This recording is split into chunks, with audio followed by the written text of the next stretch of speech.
Hello, and happy Halloween. Today we shall read Bearenstain Bears Trick or Treat.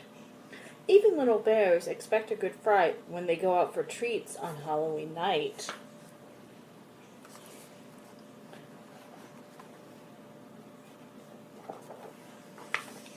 The sights and sounds of autumn were all around as Mama Bear pushed her shopping cart along the path that led to the Bear family's treehouse.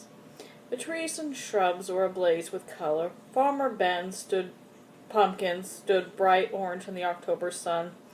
The crows cawed noisily as they searched the stubble for bits of corn. Wild geese in great V formations honked high in the sky as they flew south. But the surest sign of the season wasn't in the treehouse hiding behind Papa Bear's easy chair. It was Brother Bear's waiting to try out his Halloween costume on Mama. It wasn't Halloween yet, but Brother and Sister couldn't wait to try on their new costumes. Sister was going as a beautiful ballerina. "Well, what do you think?" she asked, taking the third position. "Shh," said Brother. "Mama's coming." Brother had chosen to be a spooky monster on Halloween. He had brought the spookiest monster mask he could find, and Mama made the rest of his costume.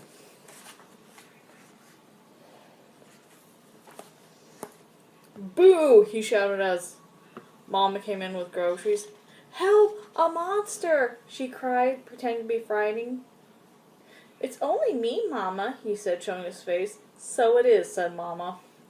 "Like I show, appearances can be deceiving." "Appearances can be deceiving. What does that mean?" asked Sister. "It's just a grown-up way of saying that things aren't always what they look like," explained Mom as she unpacked the groceries. "Look, goodies," said Brother. "Hands off, please," said Mom. "Those are for trick-or-treaters who come to our house tomorrow night."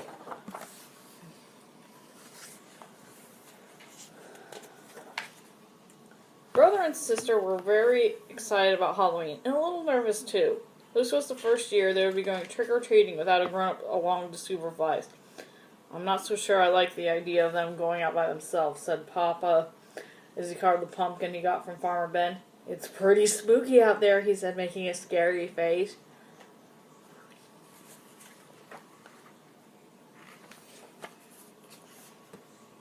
"Now, Papa," said Mama, if Brother Bear and Sister wanted to accept the challenge of going out on their own, I think we should encourage them.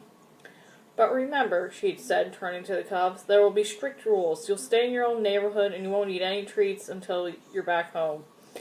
"Besides," said Brother, "we won't really be by ourselves. We made a trick-or-treat date with Cousin Freddie, Lizzie Bruin, and Queenie McBear."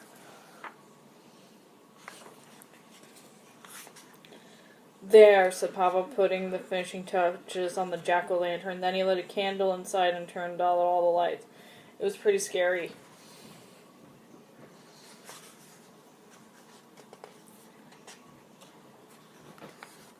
The next day, Brother and Sister began planning the trick-or-treat route they'd planned the night before.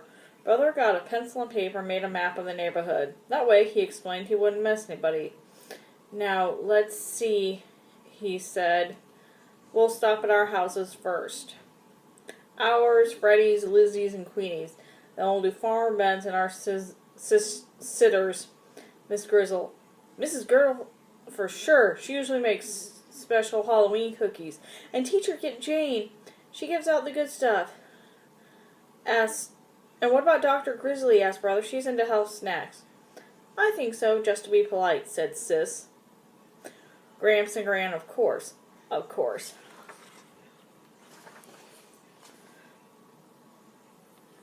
I'll tell you the one place we are going to miss." "What's that?"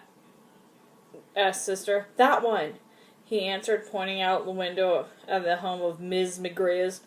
It was a spooky old twisted old tree in the thicket at the edge of Crooked Lane. "We're definitely not going there," he added with a shiver. "Why ever not?" asked Mama, who was listening. "Why not?" asked the cubs. "Because she's a witch. That's why not." "What utter nonsense!" cried Mama. "True, Miss McGriz is old and bent and rather forbidding looking, but I can assure you she's a perfectly nice person." But the cubs didn't believe her, not for a minute. They knew better. everybody knew better. No doubt about it, Mrs. McGriz was a witch for sure. Just after dark, a pirate, a skeleton, and the Wicked Queen from Snow White came for brother and sister. They were Freddie, Lizzie, and Queenie, of course, and together they ventured out in the darkness with their trick-or-treat bags. Before they could start collecting Halloween goodies, they were joined by some worrisome company. Tall Grizzly and his gang, out for mischief. Tall didn't waste any time to get brother, sister, and their friends to get along with him and their gang.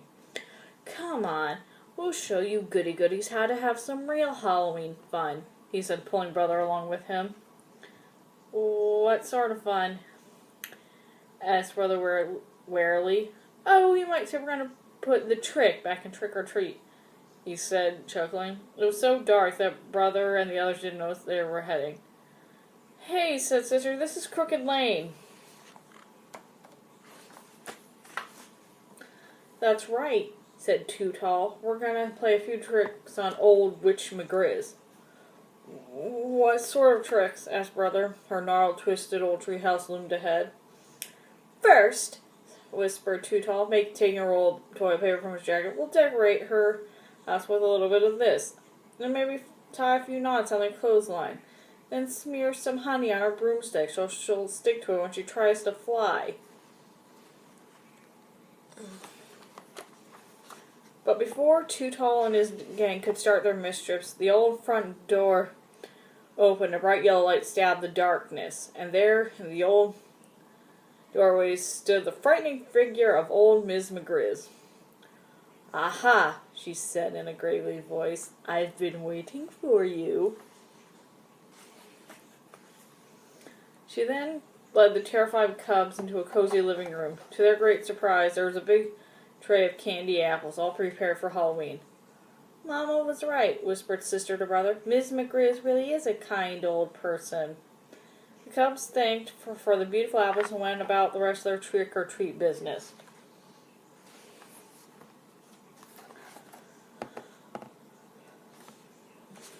Later that evening, brother and sister were at home looking at all the treats they collected. The beautiful candy apples stood out, and Papa asked where they came from. "From Miss McGriz," answered brother. "From that scary-looking old grouch puss that lives on Crooked Lane?"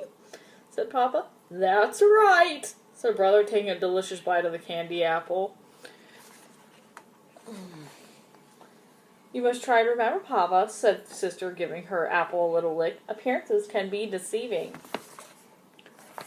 Okay, thanks for listening. That's all the book stories in the Halloween book.